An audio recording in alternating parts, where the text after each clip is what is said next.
that I get out and hike and use our trails, and that's something that I'm really passionate about is our land use. Also zoning issues within our neighborhood, which create parking issues within our neighborhood. It just kind of snowballs. So anyway, I'm really happy to be here and hopefully make a positive contribution to our neighborhood. Okay, great. Okay, Ashley.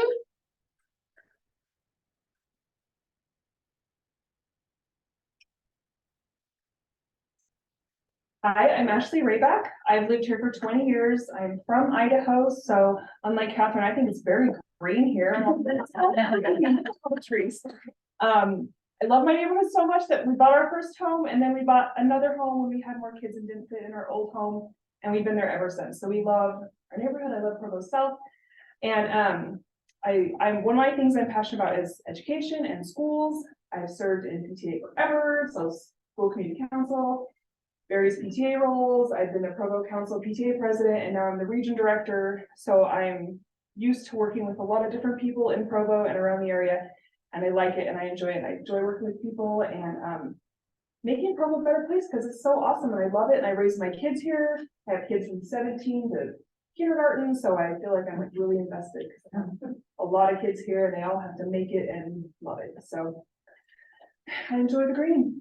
Okay.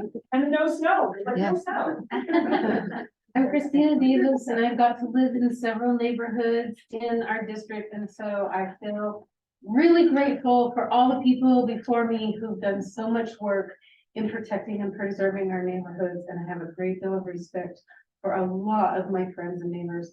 And I look forward to building consensus and bringing people together, and I'm happy that you made the effort to be here tonight. Okay, Mary.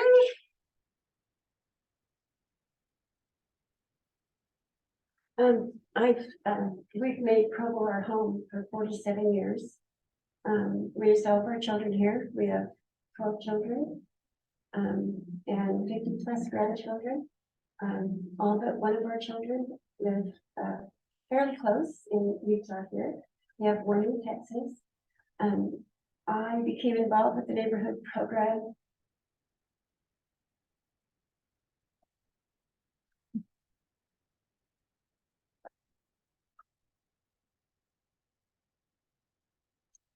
Okay, I'm gonna get there.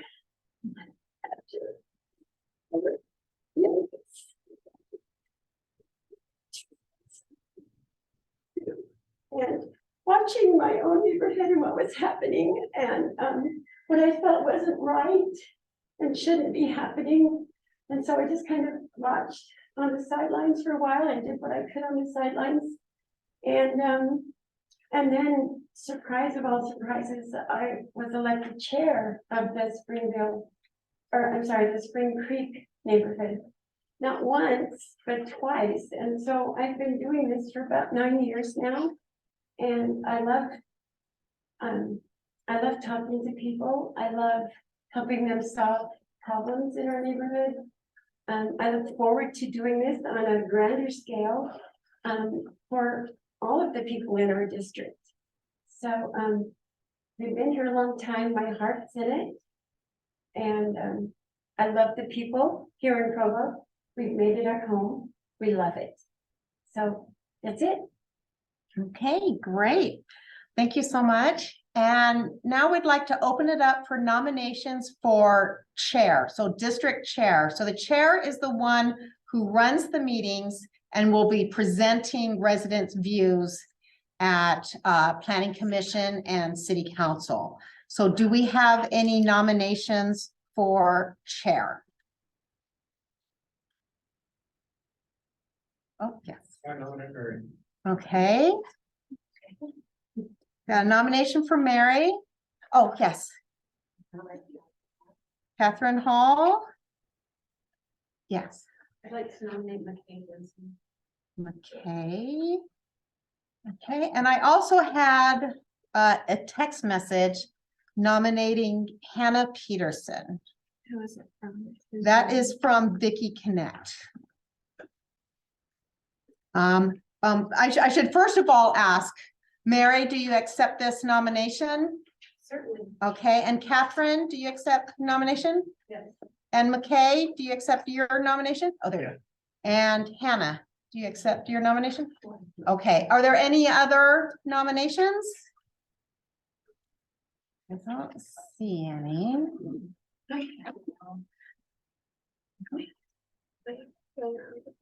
Yeah, so if you want to go around that.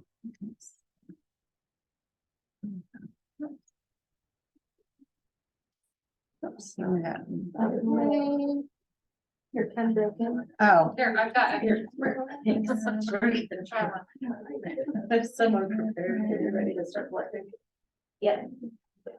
Yeah, when you have written down a name, I'll just, and then you raise your arm.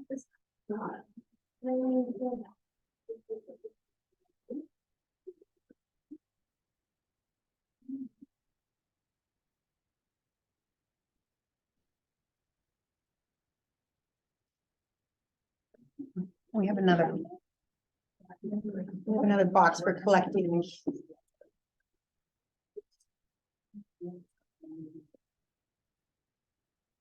There's only one. Is there only one?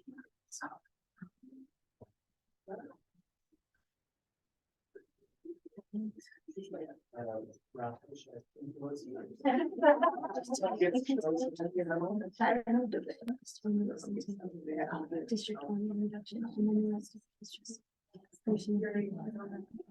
So the million is. This worked out, we have like.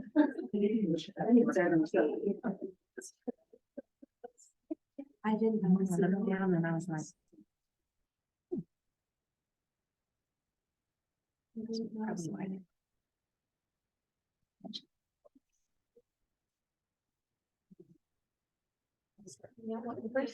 Oh, good. Yeah, the next one. All right. Oops, right. Okay, well, we gotta count first because the charity might want to run the bus.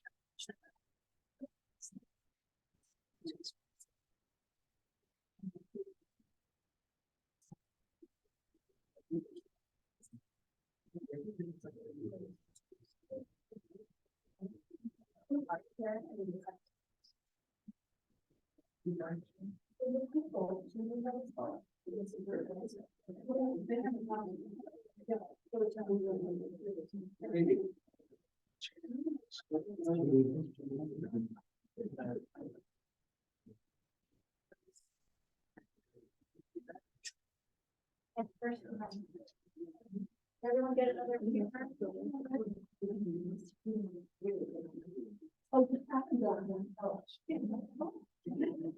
We just got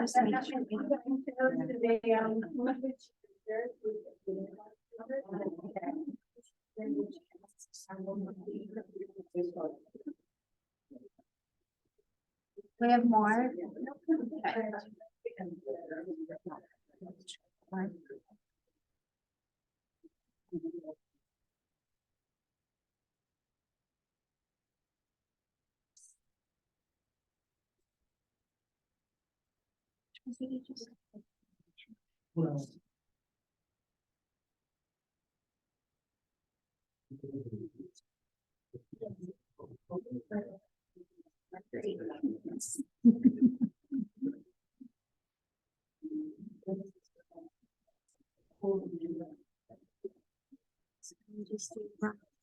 Okay.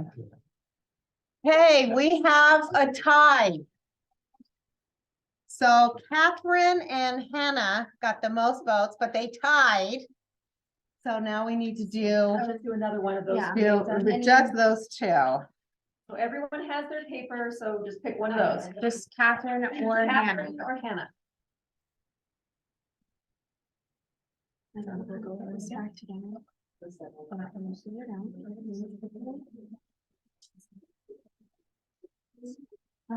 Yeah, it's kind of a pain. How does this work?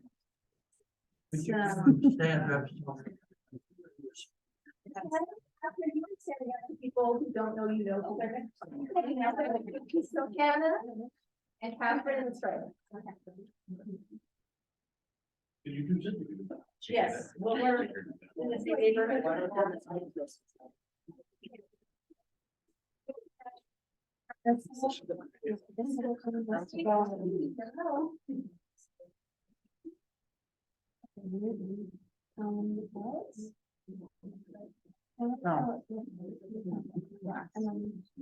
Okay. Okay, I'm gonna set this right now. And we did. Of course, that. Right? I have more.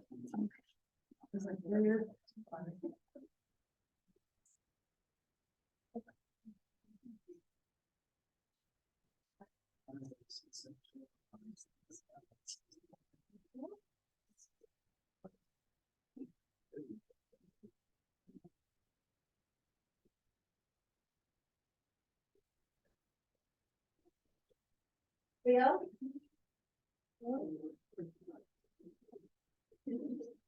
And that one?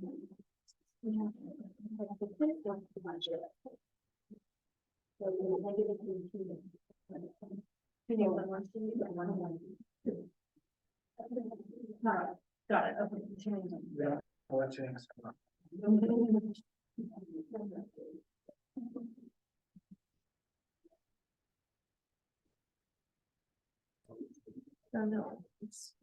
Yeah, don't mix them up. Yeah, don't mix those.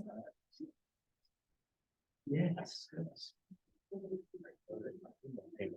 Yeah.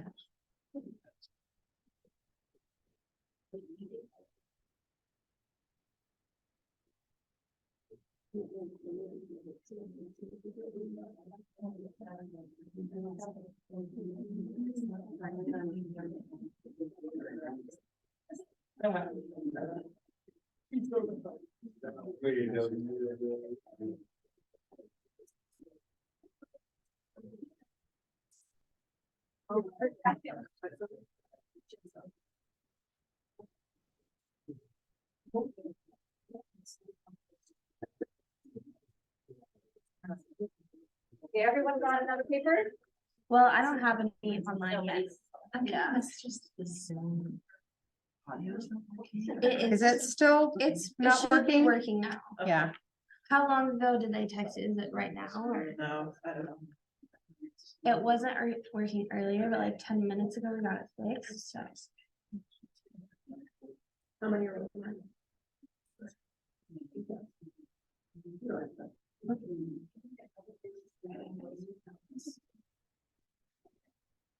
I think just a few.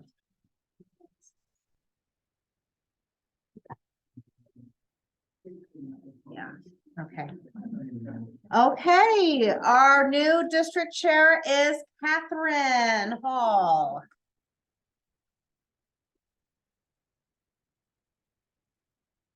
Okay, so Catherine, you're the lucky one who gets to pick, well, not pick, but gets to be in charge of the rest of the meeting. So for the election for vice chair, do you want to do it where each person votes for 2 people? Or you want to do it where, I'm like, we'll have our nominations, or everyone just votes for 1 and the 2 top become vice chairs? I think people would prefer to vote for 2 names. Vote for 2 names. Okay. We'll do that. Okay, we will open the nominations for vice chair. Do you have any nominations for vice chair? I'd like to nominate Hannah, Okay, Hannah. Yes, nominate Ruth Thomas. Ruth. Okay, yes, Mary Miller. Mary. In the back. I'd like to nominate Nikki Johnson. Okay.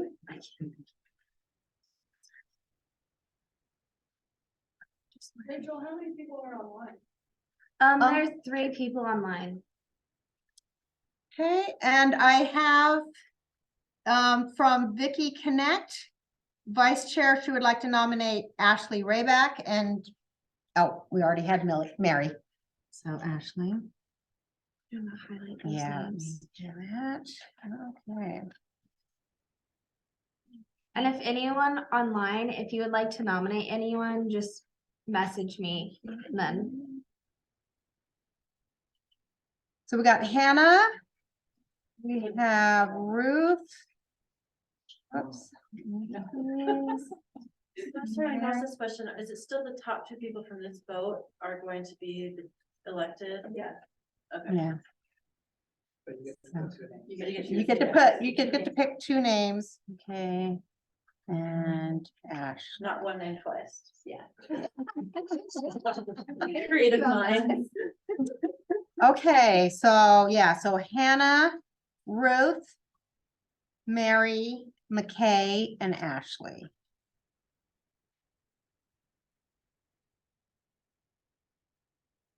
I'll move it up a bit so they can see Mary's name. Yeah, let me get this on here. Here, if you just click on chat. And then minimize it, now it'll go away. Okay. Now, every single time someone wants to chat, it's gonna bring Just, it up. here, you can just drag the whole thing up to the top. Yeah, then it There won't you be in go. the way.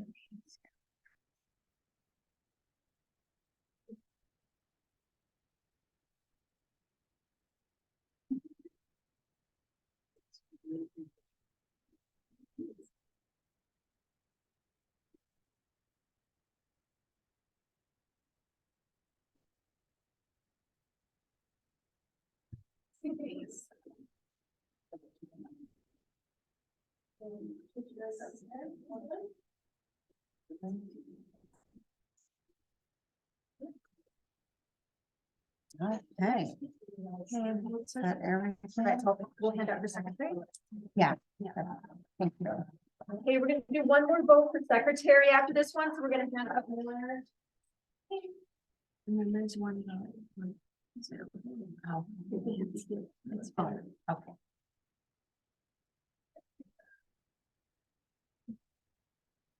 Okay. I know, it's kind of terrible. So you have to. We just kind of, last time, we just kind of shared this and did hash marks. Right.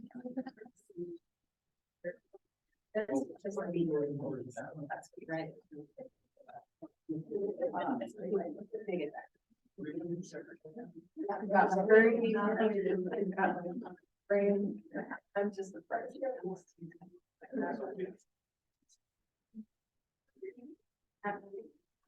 Oh, yeah, so don't mind. People online, we do see your votes and we're counting them, just so you know.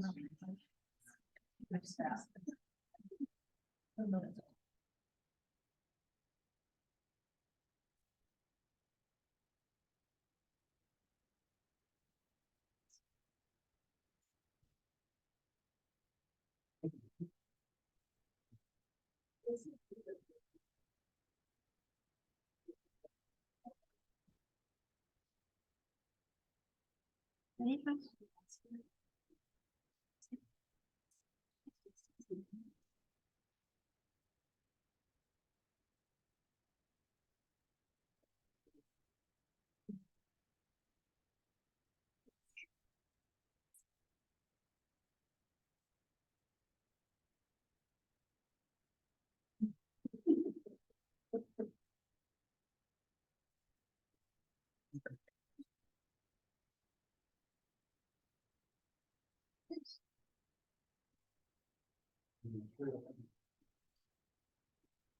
My lines are-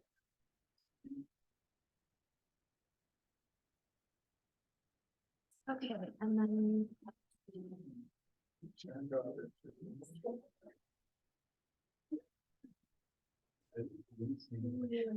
Did you record this one, this initial one? Yes. Okay, so.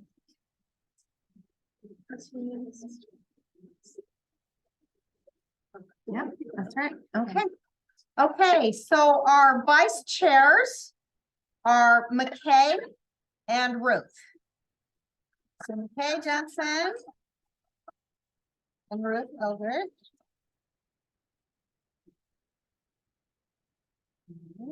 Okay, and next we're gonna go for secretary. So McKay and Ruth. This doesn't work.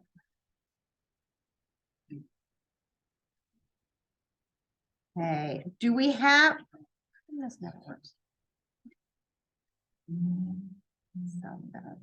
Okay, there. This will not erase this. Okay.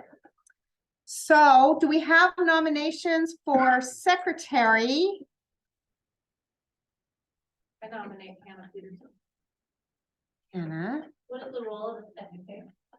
Secretary takes minutes at the meetings and tracks the attendance of the board.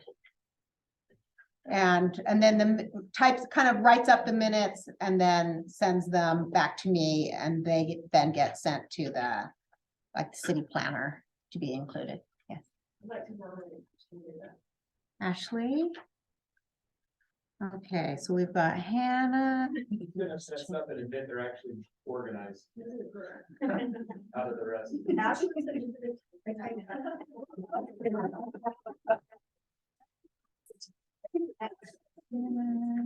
Ashley.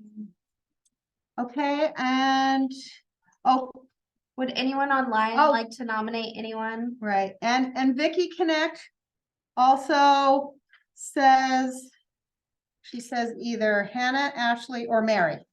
So I guess we'll add Mary on there.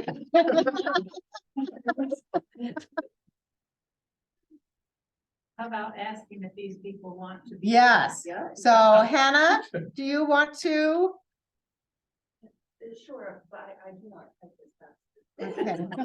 Because you can decline the nomination if you want. So Ashley, do you accept your nomination? Okay, and Mary, do you accept your nomination? Sure. Okay. Okay, are there any other nominations? You type Apple, these guys type IBM. Okay, so it looks like it is Hannah, Ashley, and Mary for secretary. So if you'd like to vote.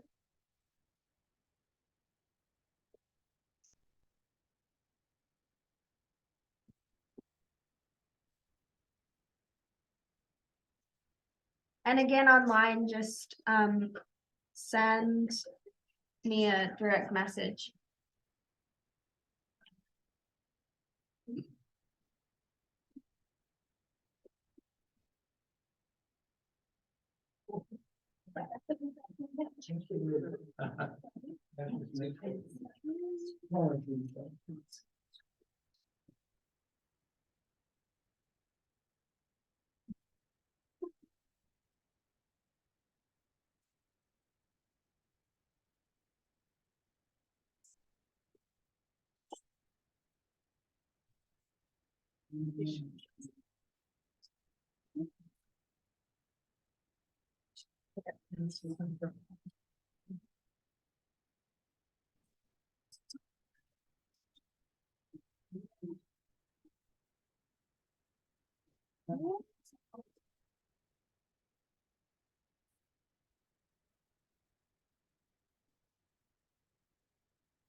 And then online, I just have one person sent me a vote. So if anybody else online wants to vote, go ahead and message me.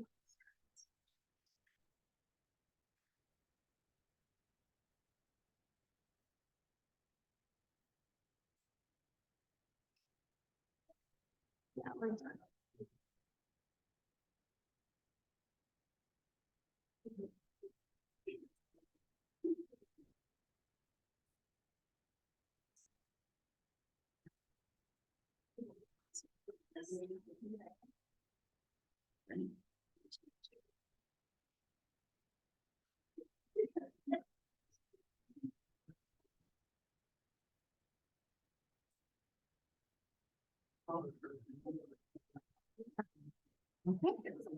Okay, that fast typing, Ashley, you are secretary. Awesome. Okay. I'm sorry, Ashley. Ashley Raybach. It's those typing skills.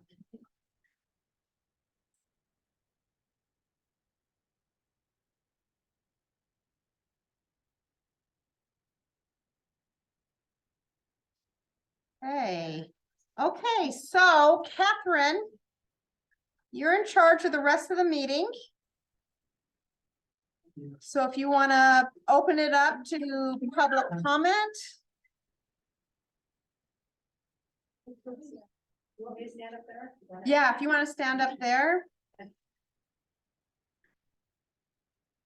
Well, we as a district are really grateful for those who do take time out of your evening to come here tonight and be a part of this, and those who are online as well. So our next thing on the agenda is public comment. That will go for about 15 minutes. We're asking that it be 2 minutes per person. Do you have a timer that you put up? Okay, don't Well, get time. I'll say it. Okay, she'll just let you know verbally. Am I taking notes right now? Or-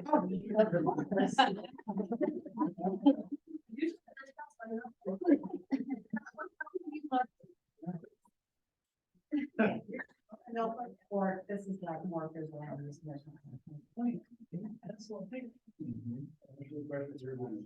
We'll open it up for public comment. If any of you that have come would like to speak.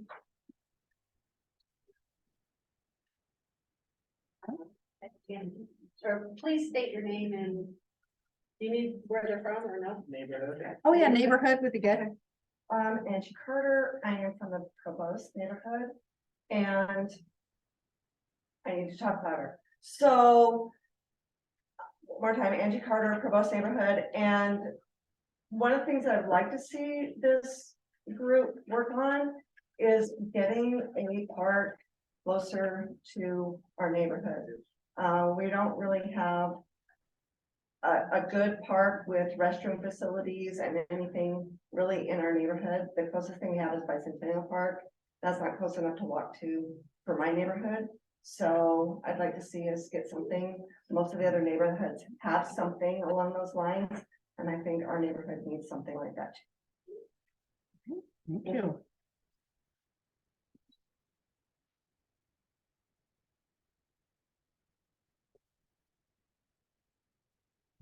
Hello, y'all. So I'm from the I'm Rick West. I'm from the Provost neighborhood. I have a few things I would love to see our district work on. One, when we were working on improvements to the Slate Canyon area, we were talking about having a park up there and having some various things. None of those things happened. I'd love to see some more movement on that. As part of that, when they put in the water tanks, they talked about putting in tennis courts on top of those water tanks. That never happened. I would love to see us take that up again, but move towards pickleball courts. I think it's actually a good place for them, and it would be a great amenity to our neighborhood. So that's one thing I would be in favor of. I'd also really be in favor of this 9th East UTA stop that I think is coming up on the discussion. We need an easier way to get to places like BYU. The stops right now are too far away for some of the homes. And then the third thing, I'm a member of Bike Walk Provo, and we've actually charted out a almost completely off-street bike path that goes from Provost Elementary all the way to Bicentennial Park, which if you think about it, is pretty cool, because Bicentennial Park is kind of tricky to get to sometimes for kids. But there are a collection of backstreet trails, or like trails and you know, paths that if we connect them together would actually create a continuous path all the way from one park to the other park. But we just need the city's support in signage, maybe some cleaning of some weeds and some things like that. And we could have a nice little bikeway that we're thinking could be something like the Provost Bicentennial Bikeway. It'd be a really nice little feature in our neighborhood.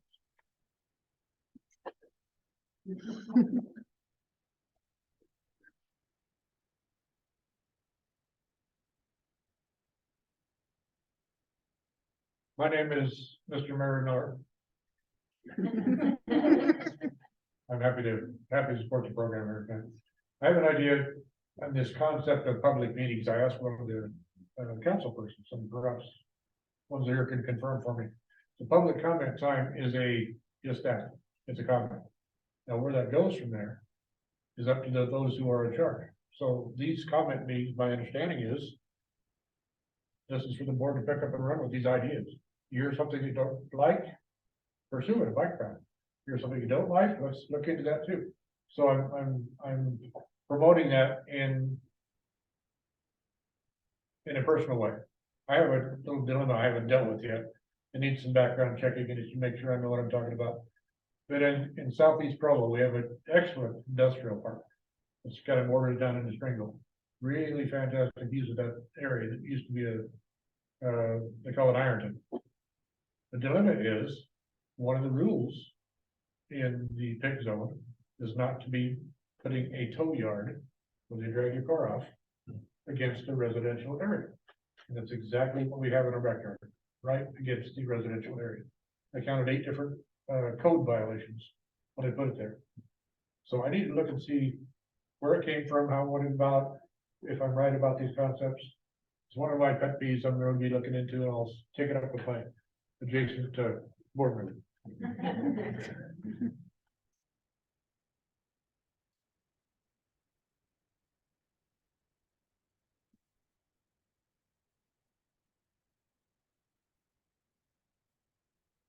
Do you have any other comments? We still have time.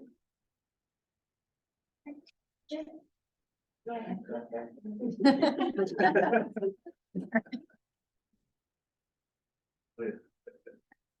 I don't want that on my forehead like it was. I was just thinking, we have not one, but 2 tow yards in our neighborhood.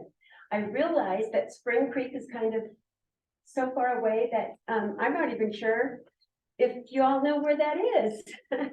Good. So, I think that's something we need to address as a district.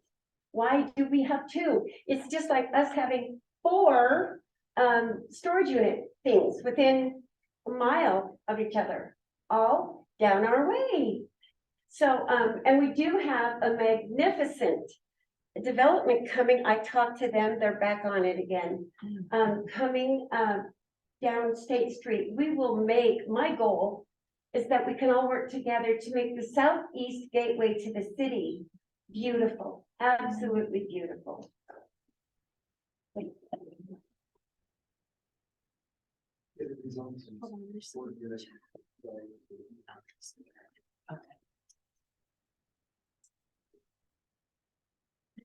Anyone else? Okay, so if there's no more public comments, we'll move on to our COP update with Brian Wortman.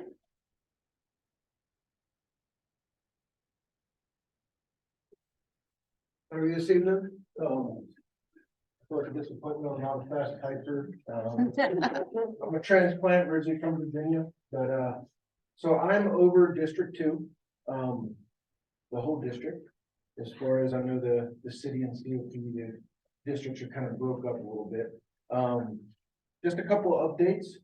Like we were talking, I'll come to these meetings and give you some updates. I know last week we were having some problems with people dumping pallets up along Slate Canyon. They were driving up into the foothills and dropping off pallets. I actually tracked those people down finally today and was able to unfortunately just give them a citation. But at least those individuals will not be, hopefully won't be dumping pallets up there. But with that, if there is anything, I know I've worked with Rachel before in the past with some issues that were along Slate Canyon. If there is issues that you see in this district, please shoot me an email.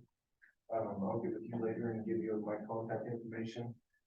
Be happy to help or give updates. If there's a larger case going on that it feels like we're not getting anywhere, I can tell you what I can without obviously blowing whatever evidence we have. But yeah. Do you have an update on the individual that was threatening people upside Canyon? That, You know that case now. yeah, I'll have to get back with him because that kind of moved out of our hands to detectives. But I can Yes.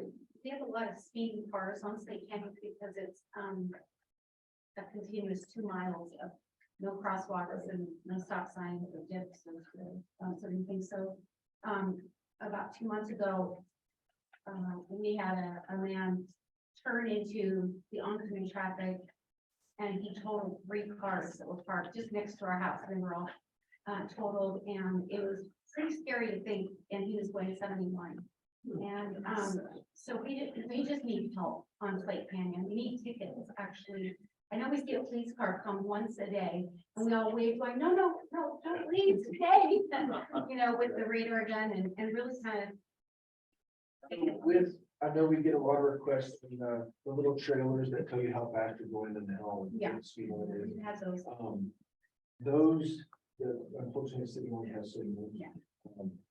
But as far as Lake Canyon, I know if you're sitting still, it looks like the car is flying. But a lot of times, like I personally don't think on radar, and they may be going 28, 30, but because the way the road is with all the traffic, it does. There are speeders, I'm not saying there's not.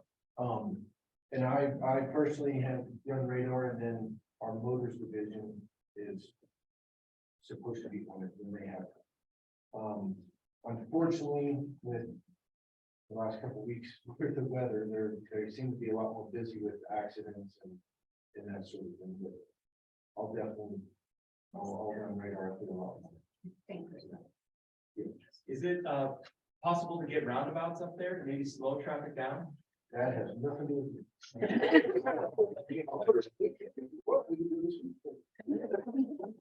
I met with the city engineer last Friday about this Lake Canyon Drive master plan, where they said they were putting in 2 roundabouts.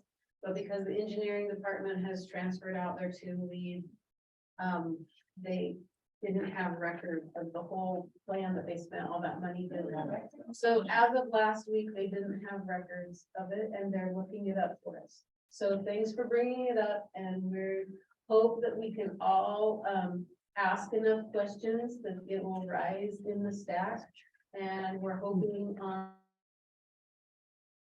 our Slate Canyon Saturday, April 22nd, that we could bring volunteers together again, working there at Slate Canyon to bring attention to that Slate Canyon Drive issue. So thanks for bringing that up. Running red lights seems to be a Provo tradition, and I see it happening under cameras. So my question is anybody's follow up on those cameras seeing that happen? Unfortunately, I don't have any control of the cameras. From what I've been told is that we don't have access to them. It'd be probably UDOT or So why is there cameras? that The cameras affect the timing. They're not enforcement cameras. They're sort of, basically a sensor. they're a sensor to see if someone's in the intersection. They're not enforcement devices at all. They're designed to, they are monitored, but they're not recorded.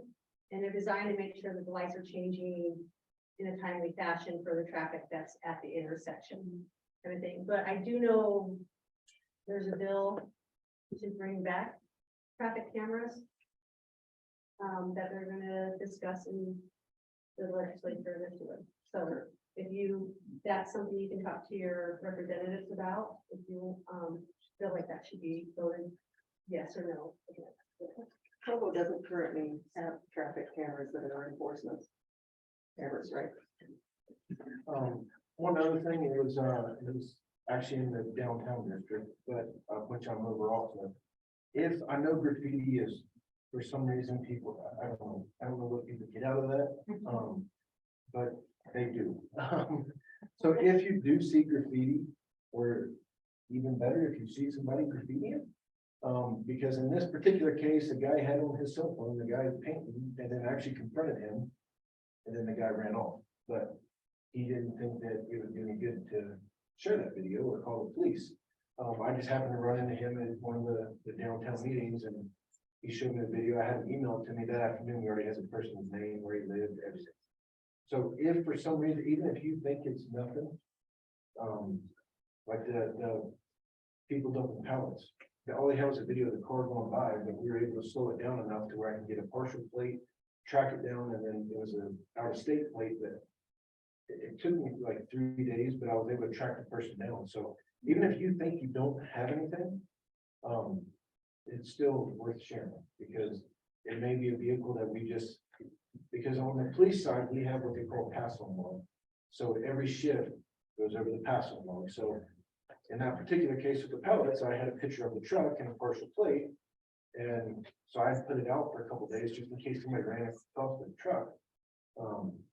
Which of course it didn't happen because he didn't even live in there. I don't know why he was down there. Don't tell, that's good. But I mean, there is, if you have some type of evidence, but not a license plate or a name or address, I promise you, we can do our darndest to figure out who it is or track it down. Any other questions? All right, have a good evening. There are lots of different programs in different places that you probably have experience with. How can the community best assist you in keeping, crimes of opportunity from happening? You see the campaign, but how can we best, take care of each other and help you? So with my division, there's 4 of us. There's 3 officers and we have a sergeant over us. We focus on long-term problems.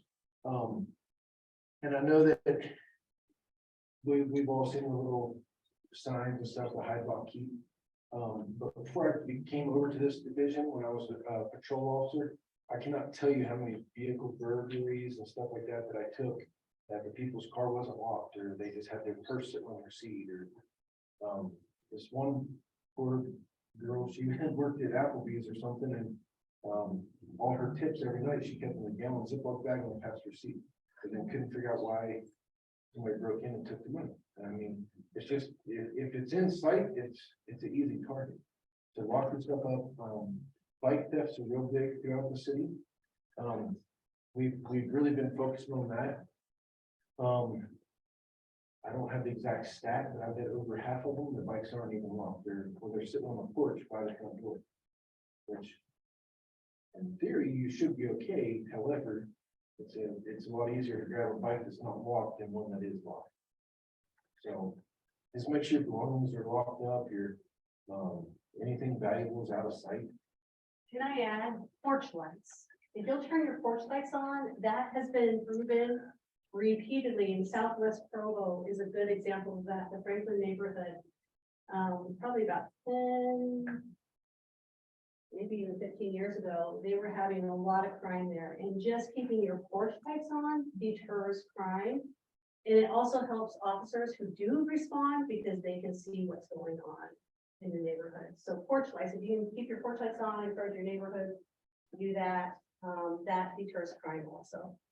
It's really simple. It doesn't cost very much a year to keep the porch light on. And the little ring doorbells, you'd be surprised how many crowds are so so simple. Any other questions? All right, have a good evening. So much. Oh, let me get the next person started. So, thank you for introducing yourself and giving us an update in our district. Next, we'll hear from Meg from Provo School District on an update on the Wasatch Elementary rebuild. Okay, Jennifer's got my back. We've got. How do I get back? Oh, hang on, I haven't. All this. She just barely plugged it in, so give me a minute. Hello, everybody. My name is Meg and I'm Wagenen. I am a new school board member from District 3, which isn't part of a So I'm just here to kind of give you our school board update. I'm gonna just talk about, let's see. Hold on, give us 1 second. There's Yeah. like I live in the Wagenen neighborhood, 8. so I'm actually District 5. Hey, Meg, can you speak up to student? Yes, they gave definition. So it's fun to be here to see how our meeting is going to go in a couple weeks. Can you see if it works now? Yeah. If it doesn't, you got it. Oh, yeah, look, Oh, there we go. Okay, so first update, this is really exciting. Wasatch Elementary School rebuild this past Tuesday. This is our last school that needs to be rebuilt. this last Tuesday, the school board, we did approve the bid, architect bid, construction bid to, move forward. The site that Wasatch is gonna be on, the site work has already been underway for the last 6 months. No, There's been something. So now we're moving forward with the build portion. There is still some site work that is still happening. This is not, we were told in our meeting on Tuesday, it's gonna look similar to this potentially, but this is not the final. Okay. Okay, so I'm just gonna tell you, let's see, maybe I can't go. Want to go to the next slide. Anybody have any questions so far about? Just for clarification, what was I heard you and BYU traded flat. What was the deal? Yes, so, They wanted your property, you take it as well. right, so the new Wasatch site is now moved up onto Locust Lane. And McKay is here. Jennifer is here. We sold the old site land to BYU and bought their BYU owned the Locust Lane land as well. So They swapped that with some additional cash. I didn't involve taking any part on that. It didn't, that was one of the considerations was that if the school district was going to build on site, the city's retention ponds would have been impacted and the district was looking at that adjacent to the park. And so none of the city property was impacted with the sale. And so the neighbors who had input with that were really concerned about Kiwanis Park, obviously. And the city was obviously concerned about the drainage ponds that had been installed on district property. So where is this located then, the property? it's on Locust Lane, so just right between like 8th North and Locust Lane. That empty property right before you go up to the Y. There are two church buildings Yeah. that sit adjacent to each other, and there's an empty spot on the hill. Just, I don't think it's from going over the plans. No, but that's back to fine. the Wasatch School property. What are the boundaries that actually become BYU property? So pretty much what is paved, what you see from 9th East that is paved, so almost all of, and then the city retention ponds, which they negotiated with the city as part of the sale, what would happen with the retention ponds. Those retention ponds are the only grass part. Aside from that, I mean, it was about 10 feet of grass. That was the city property bisected sort of the playground, and the city and the school district shared sort of an odd boundary. And so, but the easiest way is if you bring it up on Google Maps and you look at what's paved, that's what's paved. Okay. In addition, so in part of the sale was what they refer to as Wasatch 2. They say TOO, not TWO, but 2. Is that old Oak Ridge building? The district owned the building, but we already owned the land underneath it and had a long-term lease for the land, but the district owned the building. They sold the building as part So of the that. playground is still city property.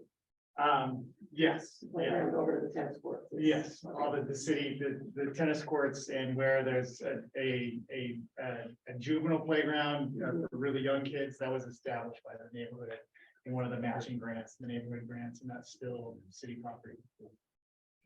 Sorry. no, it's great. Thank you, Miguel. Yeah. So I just showing here the draft, these are draft plans. It will be a 3-story building, and it's gonna be kind of built into the mountain, so the front will have nice windows looking out across the valley, and the model is so there'll be 4 classrooms per grade. You can maybe scroll through the next. Okay, so here's just kind of the summary. Square footage, cost, of the project. And then let's go to the next slide. This was like the original timeline, which it is gonna change a little bit. We're waiting just to hear back with more information to have an updated timeline. For anyone who wants to follow any of our construction updates, because Tim Pugh has construction going on, Shoreline Middle School is being built, and then this Wasatch Elementary is our third and last rebuild project. You can go, if you go to provo.edu, go to the top right, you hit our district, then you can hit on, did I just know that? Construction projects. And then you can see updates on all three of those projects. And then once we have the updated timeline will be on that side as well. And I will be working just to communicate with the community council at Wasatch and keeping the principal updated on timelines and such. That's there is the architect. Yes, yeah, and hoping is the construction with the contractor. Yeah, I will keep you guys updated on the new timeline once we have it. What's the elevation of the building relative to the grade of the land? Well, that's a great How question. tall does it stick up? I'm not sure. So three floors, so but it's gonna be pretty tall. Because that wall that you already are looking at, is that bottom floor. From the front, but then on the side, there's a ground level entrance on the second floor. So the Yes. second floor in a way is the main floor. Yeah. Once you get to that. Think aspect. split level Right. house. It's kind of built into a slope. Yeah. Right, and so like the bottom floor, the first floor, there's no classrooms against the wall, the back part of the building, because that will be right up against the mountain side, right? And then the two above it will have windows on the back. So, does But that answer your from question? the height from that wall that you see now, from Locust Lane, will be 3. You'll see 3 from Locust, The and the bottom, backside you'll yeah. see 2. So is this, when you say the main entrance is the second floor entrance, this is the second floor entrance? No, that That's the first floor. that's the first floor. Sort of a lot of the kindergarten entrances in the back towards the playgrounds are on the back of this. And The left side is the. yeah, Yes, yep, and then back east, yes. yeah, you can see. How close are they gonna come to that? Wall? It's from the dirt wall in the back, it's moved down. Yes. Basically, there's just a driveway on top of that, the wall that you're seeing built right now, there's a driveway, not very, there's no playground or anything in front of that. So it's pushed pretty much close to Locust Where's the Lane, playground? Where's the grass? all the way back, so everything behind that you would see from here. So, and towards the homes. None of them out on the precipice. No, Yeah. no, There will be some type of fence or something there on that, or on that wall that's there right now, or. there are several architectural features, just like at Rock Canyon, there's, a 12-foot drop on one side, which they've sort of gone, well, this is part of our playground, and this is how we keep kids off it. And our architects are working with that, all the time, so. I think overall, the concept of moving it there was to increase student safety with not having to deal with students walking through the park and walking through to get to BYU and not knowing who was on the campus. And so it's going to be a much safer campus overall, even though the landscape has some challenges. Thank you. Okay. Yes, a lot of this has been done before I was elected, so I'm carrying the torch to the end. Okay. Very well. I appreciate that.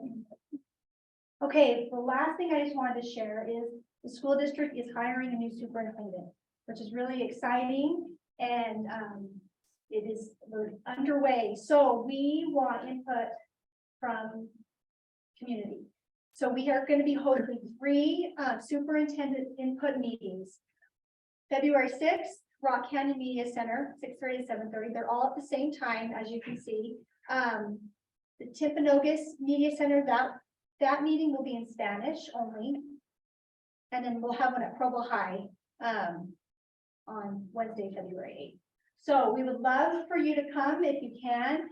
When you come, we will have like a brief, like presentation, kind of go walking you through the process and kind of where we're at with the process and what the process will look like. And then we will also have like a QR code. There'll be a survey you can take when you come. And then if you would like to have more, if you would like to speak and have give input there at the meeting, we will do breakout into smaller groups and have some small group little breakout sessions that you'll be able to discuss and give your input at. So we will, this is not listed here, but just I think it's important for us all to know there is going to be one just for faculty and our teachers as well. So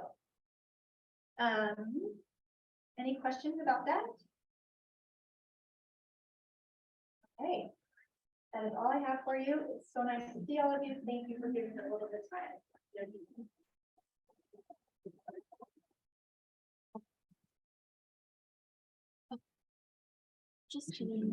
Thank you, Meg. Next we'll hear from Jennifer Partridge about Kindness Week. Hi, I'm Jennifer. I am also your school board representative. I represent District 4, which is the most southeast part of Provo. So, and they did a great job. Baptism by fire. She's been on the board like less than a month. So, I also am the founder of Provo Kindness, and we started in our schools years ago, and a few years ago we took it citywide. And so I'm here tonight to tell you a little bit about what it is and let you know about a kindness week we have coming up. Do you have the presentation? Yeah. But I got some flyers about the kindness week with the schedule that I will put in the back if you want to take one when you go, and they're also on our website stuff that we can show you. Okay, great, thank you. Okay, so our theme is kindness starts here. Hopefully you've seen some of these signs around town. But the mission of Provo Kindness is to cultivate a community of understanding, empathy, connection, and respect. And one of the main ways we do this is through social media. And so we'd love for you to follow us on Instagram and or Facebook. It's at Provo Kindness. We give suggestions on ways you can be kind, quotes, challenges, questions to get you thinking about it. We highlight community members.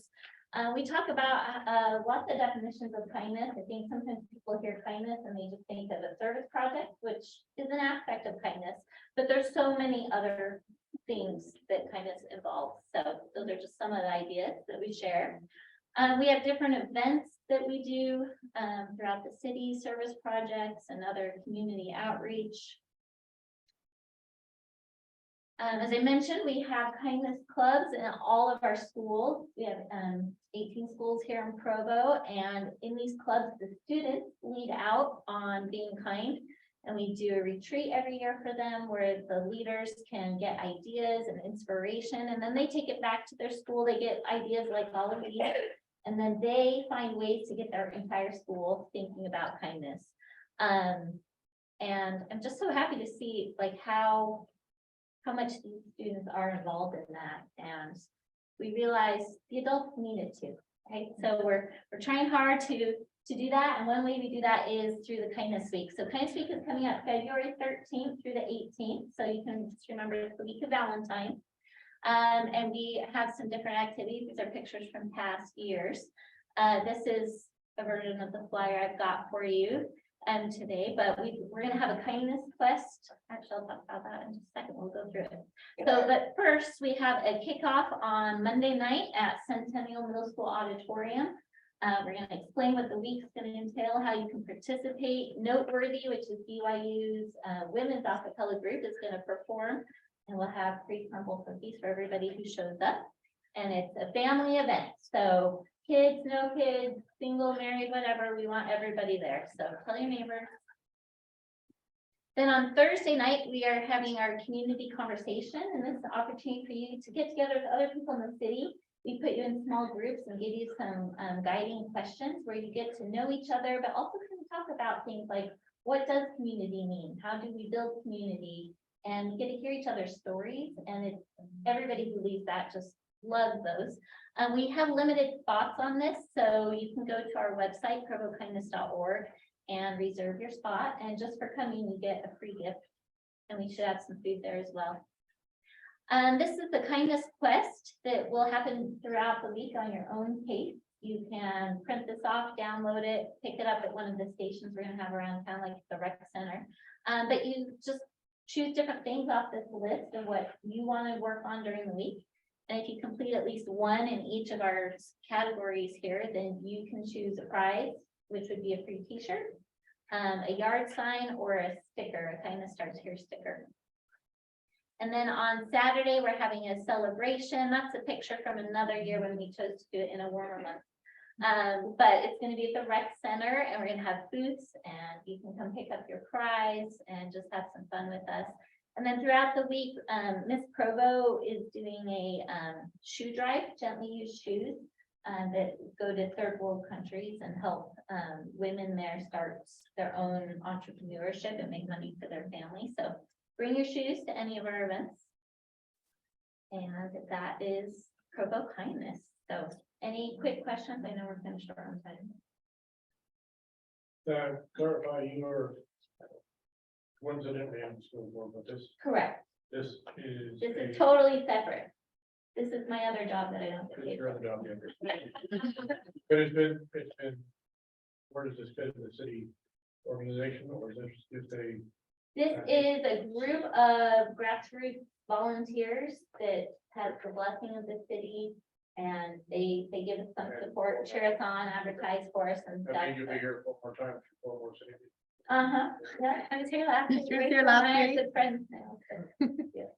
All right, thanks, and I'll be here after if anyone has questions. And kind of going with your question on how this relates to the city, I wanted to show you how one of the other neighborhoods, what they did for Kindness Week. Let me bring this up here. Kindness Week is an opportunity to pause and think about all the good that's around us. The kind considerations of people that live around and work, support, and build up community. Each year, I'm the big neighborhood leader, like the neighborhood should know that she has an opportunity. So my neighborhood committee has made boards for me, one for each member, with which we could nominate our neighborhood, thinking of the kindness that I had shown. So with this, we can ended up going on for the months. So this is a light of interest in this. We're doing is explained the person who received their yard, explained that they could post a night for a period of time and then choose to nominate another neighbor. They would be able to then post the sign in that neighbor's yard and put a picture and an explanation on Facebook if they desired about why they nominated that neighbor. This ended up lighting a fire in the neighborhood, and it was so fun to see all of the posts and the many comments below the post about why people appreciated that particular neighbor, and the many other residents who chimed in and responded to their own expression. We're delighted for this opportunity that was free and easy and allowed us to think about the goodness, the generosity.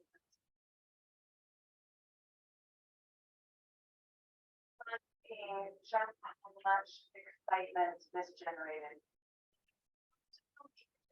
It was and sustaining to see so many examples of generosity and kindness spread throughout the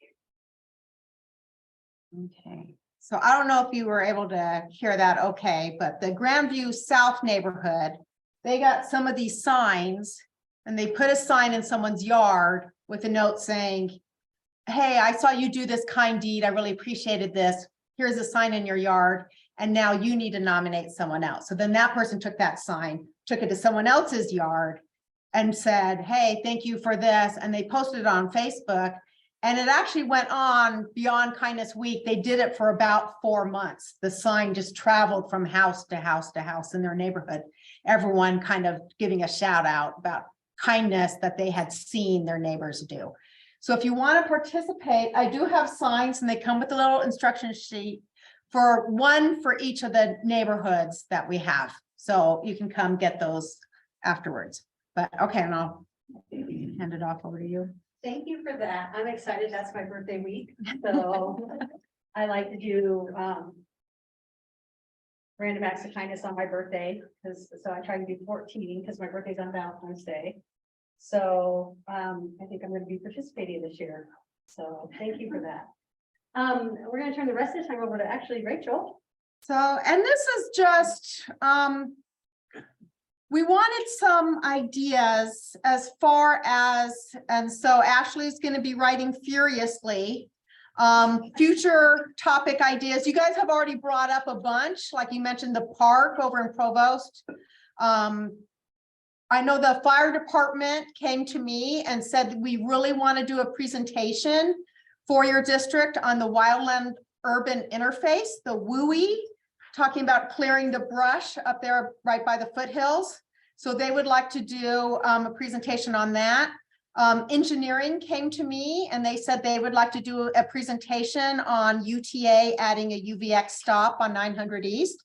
They would love to talk to you about that. Other things, I just kind of random things that I picked. And so if you want to know about kind of stuff on the website, where to find information. I know they're doing a push for emergency preparedness this year. If you want to have someone from fire to come talk about that, we can have someone from CDBG Homes talk about their egress window program, the where you get down payment assistance, helping people buy homes, emergency repair programs. There's the 1,000 Trees project where they're trying to plant 1,000 trees in Provo this year. If you want to have someone from parking come, someone from code enforcement come and maybe explain some things, they could come. We could even have someone come and explain what are the best tactics for getting your point across when you are in these making comments in public hearings. What is the best thing? So, or any other ideas that you have, kind of say them. And so then that way the board knows if they're like, oh, we kind of don't really have a lot on this month's agenda, we can bring up one of these things because the Provo City departments are really excited to give you information. They just want to know what you want to know. So if any of these strike your fancy, or you can just shout them out, and so Ashley can write them down, and then that way they can plan them for future. Can I ask a question? Yeah. Like when we're inviting these people to come, like Provo City Fire Department or matching grants or whatever, are we saying, hey, we're giving you 15 minutes on the agenda, we get to decide that? Yeah. Or Yeah. Okay. Yeah, you can give them an hour, you can give them 15 minutes. It's totally up to what the residents want. The residents tell the board decides the agenda. And so just those top two is where they came to me and they said, we would love to talk to them. That's what they felt was important. And if that's important to you, we can put that on the agenda. If not, we don't have to. I think having engineering come would be great, and why don't we also ask them about the roundabouts at the same meeting? Oh, as well as yeah. other things that we, so I think having departments come, like, let's have engineering come, talk about that, talk about roundabouts. Let's have Parks and Rec come and talk about this, Slate Canyon parks and other parks that we may have. And engineering, we could also ask engineering about the idea of the proposed bicentennial pathway, the bike lane that we were talking about. Right, yeah. We could chunk some of these together. One thing that's not on this list is in addition to the Slate Canyon traffic calming, the change in pattern with the Wasatch Elementary construction that's gonna change traffic patterns. There's gonna be some new sidewalks that are gonna be installed by the school district, some that have been promised by the city, but intersections and traffic calming around that school will be sort of an important thing Right. to go along with that. Definitely, and we can even combine some of these because engineering, sometimes if they don't have money for a project that you want them to do, they can combine it with a CDBG grant. And so, For the rest of us, what is CBD? so community development block grant, it's From where? federal HUD programs. And so they can, if the city doesn't have money, they can get money from those programs. Okay. I mean, I think my question is sort of broader, like, I want to hear about the things where the voice of the neighbors will be effective in decision-making. So I don't really know how that is or what that is, but that's, when I look at this list, I want to hear about the stuff that actually us talking about it will make a difference. Right, yeah. Oh, I don't think I introduced myself. My name is Malia Daly. I work in the council office as a policy analyst. So I just help the council research policy and help them pass laws on the budget. So kind of everything in that office. An example of that, so, you know, a budget season is starting and we put out the citizens budget. So things like that, the general plan, when we are holding public hearings, we can kind of advertise those public hearings that are going on, or work meeting items that are coming. But especially the night meeting items where we are holding time for public comment, because sometimes we do put things on the agenda and we're not planning to vote on it that night, but we put it on the agenda maybe 2 times in a row, so that way people have more opportunities than just once to come to a public hearing and input. So we can definitely, from the council office, kind of put those out to neighborhood meetings. Now, granted, neighborhood meetings are every, what, 5 weeks? Every 6 weeks. 6 weeks, but that doesn't mean that your board, if we have something urgent, like, oh, the budget public hearing is right now, but your next neighborhood meeting isn't for 3 weeks, like, we can get that information out to you. So at least from the council office, that is something that we can be aware of, and I work right next to Rachel, so that wouldn't be hard to make sure that she gets the information out to you guys. So from the council office, that's something we can definitely keep in mind. Question. Yeah. Maybe everyone else knows how to read like a huge budget, but I don't, like, how do you figure out how to understand like a city budget or something, so that we know like how to advocate for some of these things that we want, that need money for them, but we're not really sure how it fits in with the larger budget? Like, how do you learn how to read those budgets? Yes, that's great. So you can have, we do put out something called the citizens budget. We put that out in May every year, which is kind of like a 5-page summary of the big things in the budget. But you can also, if you would like, you can request to have me or the other policy analyst or someone from the council could come and kind of break down the budget and ask and answer specific questions. But, or you can ask someone from finance to come and say, this is how we put the budget together. This is the budget book. This is how we go through the whole process, and really break it down for you. So if that's something that you would like, you can contact, you know, reach out to your board and they can put that on. The budget gets, the mayor's official budget gets released the first week of May. And then there's public hearings all through the month of May at the council meetings for public input, and the council reviews the budget and makes their changes to it through May. So the spring, that will all be happening. So, but that's something we can definitely come and do at a neighborhood meeting. And I think you could leverage some of the great experience in the room already Because a lot of, if you mix those two, you can find those priorities because the city budget often is divided into ongoing expenses. And then what is flexible is actually really small. And then also actually is in finding out that, oh, you know, this project for a roundabout, you know, probably costs upwards of $400,000 or $500,000. And the flexible budget is as $100,000 for such things in the entire city for a year.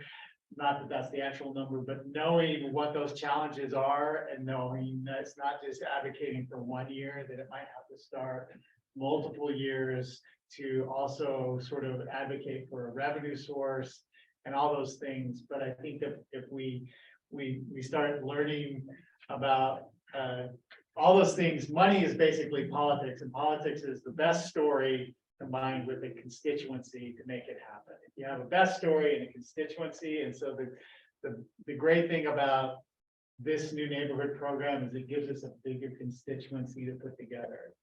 To say, hey, let's actually accomplish something. And so I think that a lot of those things can be accomplished. I think, so the matching grant has always been there, but now it's, I can't remember what it was before. Did it get smaller in amount because it's? So the matching grant was actually the CDBG grants before, they were the community development. So the new one with the $5,000, that's new. That's new from the city budget. So that's a new grant, but the other grants, but you know, the average of those grants are around $10,000 to $12,000. So this isn't a road project. Often at times it's a playground equipment. That fits in really well.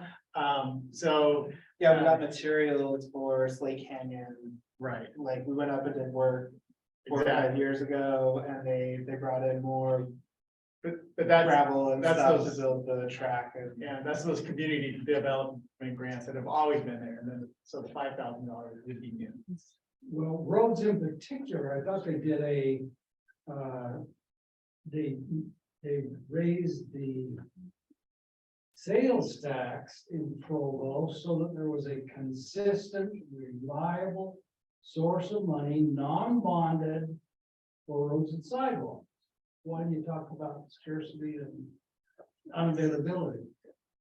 Because that budget was basically the maintenance budget that they sort of. That never happened? Well, they're doing maintenance better, but that money, I thought you were doing better job.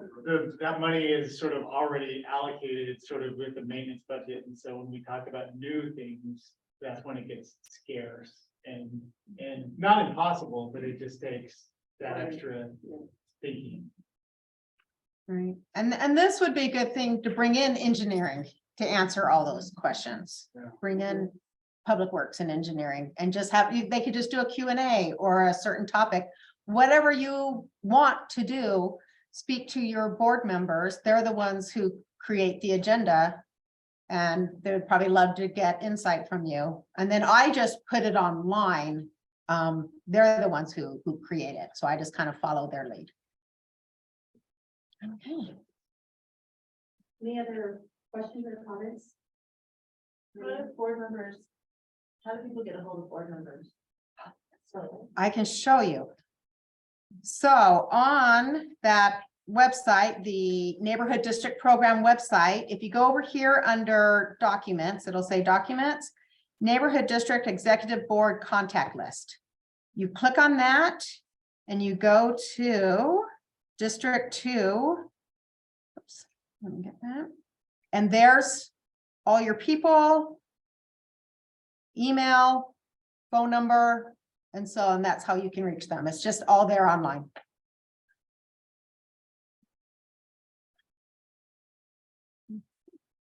So if there's no other questions, I guess we will adjourn for tonight. I would ask, oh, sorry. I thought there was an agenda item for a property lot on 1450 East, 1500 North. Rachel, wasn't there, There No. was, I had sent out an email saying, since it's not a rezone or a general plan amendment, I had to get your input if you wanted that on, and no one replied that they wanted it on. So I didn't put it on the agenda. okay, And that one was simply someone in Oak Hills wanted to build a bigger house, so he was combining 2 lots into 1 lot so he could build a bigger house. It But didn't. he owns both lots. He owns both lots. It wasn't no rezone, it didn't really affect anything. He was just combining 2 lots into 1 so he could build a bigger house. I put the sign on there and forgot. I wonder if anyone's sign. Tonight's meeting. I put my sign on Third South, I'm still not sure if anybody saw it, so, you know. We will put up your, individual representatives, we'll put up signs about the meetings as a reminder. As well, but if you aren't on District 2 Facebook page, that's a good place also to get updates. And you, oh, okay. So let me ask a question on the Facebook thing. Yeah. Lately, we've been having some. The old Spring Creek neighborhood thing was showing up with commercial on there. I'll train your ducks. I don't think that's the place for them. So I trust that this is. So the old neighborhood Facebook groups are not run by the city. Those are run by individuals, so it's up to them. I have noticed that they turned into duct cleaning. Pretty much that's every post is duct cleaning. So I created the district Facebook groups, which are run by the city. They are private, they are purely one-way informational. Other people cannot post on there. I'm the only one that can post, but the board members can contact me and say, can you put this on there? And I will put it on there for them. But it's a way that we can control it. And in order to make it a government controlled one, only the city employees can So actually. if those neighborhood Facebook pages are existing. Yeah. And we know, should they be shut down? It's up to the individuals that own them. Yeah, who's the admin? I have no Decide, idea. you have to check the post. You can see who the admin is, just look on the place. Your brother. It's the about relation. About page. And some of those. I know I repost what things that Rachel puts on District 2. Right, and you can, Because I know a lot of people are on the proposed neighborhood that are not on District 2 yet. We're hoping people will transition over to District 2. right, and on that same website, if you scroll down past the calendar, it'll say District 2, and I'll put in your chair and vice chair information. And it has a link right there, and there's your contact information if that's quicker. And it'll take you right to the Facebook page. And it'll have, here was the meetings about, hey, here's the meeting tonight, and hey, make sure to vote. And then those, like you said, you can share them to those other ones until people find us over in the district ones. Any other questions? I think we'll adjourn for tonight, but I would ask that the board this week for a minute so that we can kind of get a couple of little ducks in a row for our next meeting. If that's okay, if we could just stay. I want some more cookies. More cookies. Thank you guys for coming tonight. Thank you. Rachel and. Sorry, no, you're good. Malia. Malia. Yes, no worries.